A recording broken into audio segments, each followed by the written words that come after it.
Hey everyone, today is a very exciting day, and not just because my headset wants to fall off my head.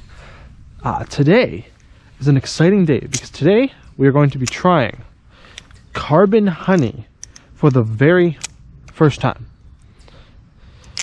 So, I've been flipping for 2 years or something. I've been flipping for a while, basically. I've been in this hobby for a long time. Carbon honey's been around for a long time, and I've never tried it. And everyone talks about carbon honey, man. It seems to be one of the most popular balisong oils right now. I think it's between carbon honey or super lube. There's some other ones like KPL, other companies, other products. But I think carbon honey and super lube are the two biggest ones right now. Especially carbon honey. Carbon honey is everywhere. So, I'm finally going to be trying it in my Vulp Pro. And I am definitely excited. So, since we're going to be putting oil in this, I can kind of talk about when should you oil your balisongs. And well, when you should oil your balisongs is completely dependent on how often you flip. If you flip a lot, oil them more. But in general, the way you can tell if you need to oil your balisong is based on how it sounds. So, this is kind of going to be something you just have to get a feel for. Now, sometimes you can actually look at the balisong itself to see if it needs oil.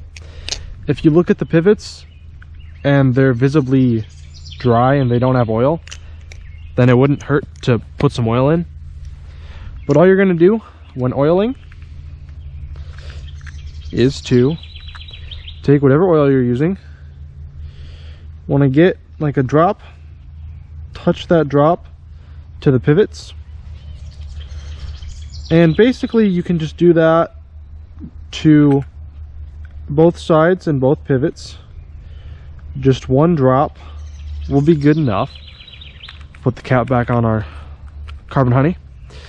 Now you're just going to want to work that in. There's a lot of ways you can work it in, but just flipping will do it. You can kind of do this wiggle. Camaro EE, blade bias. Blows on them.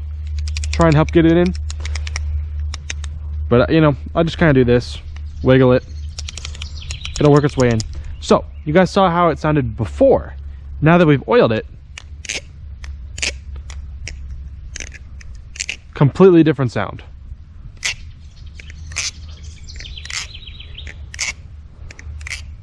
And sounds incredible, might I add. That is the sound that you want your balisong to be sounding like, that much deeper, richer sound. And that is something that carbon honey is great at. Now, of course, this is what I would consider the standard carbon honey. This is what most people get. This is carbon honey thick. Most people want thick balisong oils because a thick balisong oil is going to make a deeper sound, and it's going to do it's going to give better tolerances.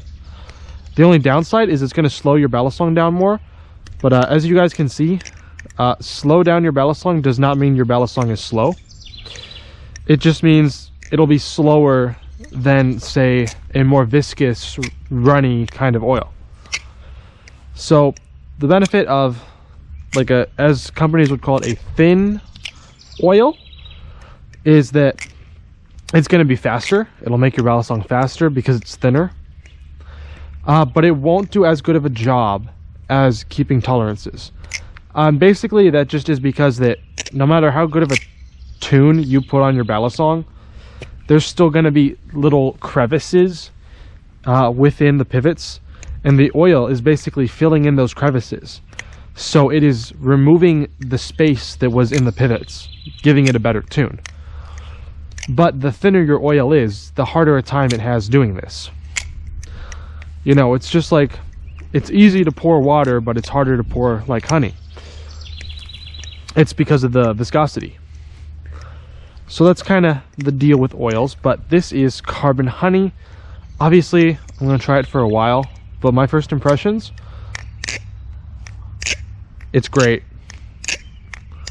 Sounds great. Happy to be supporting The people at Carbon Honey, they seem, I'm sure they're great folks. Yeah, that was kind of what I wanted to talk about today. Just, we have Carbon Honey, we're trying it. If there's any other balisongs I have that you guys want me to put the Carbon Honey in and hear the difference, let me know in the comments. I can certainly do that. But yeah, hope you all have a wonderful day. And until next time, I hope that everyone will keep flipping.